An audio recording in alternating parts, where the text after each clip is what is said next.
રોજ ડભોઈ નગરપાલિકા દ્વારા એક પેડ માં કે નામ અંતર્ગત આગળની કામગીરીના ભાગરૂપે વિમેન ફોર ટ્રીનું કાર્યક્રમનું આયોજન કરવામાં આવ્યું હતું.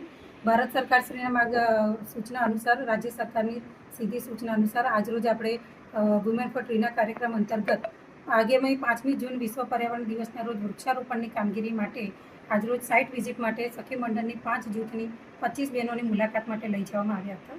જ્યાં યમુનાનગર પાણીની ટાંકી પાસેની જે જગ્યા છે ત્યાં વૃક્ષારોપણની કામગીરી કરવામાં આવશે. આ સિવાય ડભોઈ નગરના બાગ બગીચા અને અન્ય વિસ્તારોમાં પણ વૃક્ષારોપણની કામગીરી કરવામાં આવશે, જેથી આ કામગીરીમાં અમૃત મિત્ર અને એન્યુએલએમ યોજનાના સંયુક્ત ઉપક્રમે આ કાર્યક્રમનું આયોજન કરવામાં આવેલ છે, જેમાં વૃક્ષારોપણની કામગીરીની સાથે સાથે વૃક્ષારોપણ અને તેના નિભાવ અને દેખરેખની તમામ જવાબદારીની કામગીરી સખી મંડળની બહેનોને આપવામાં આવનાર છે.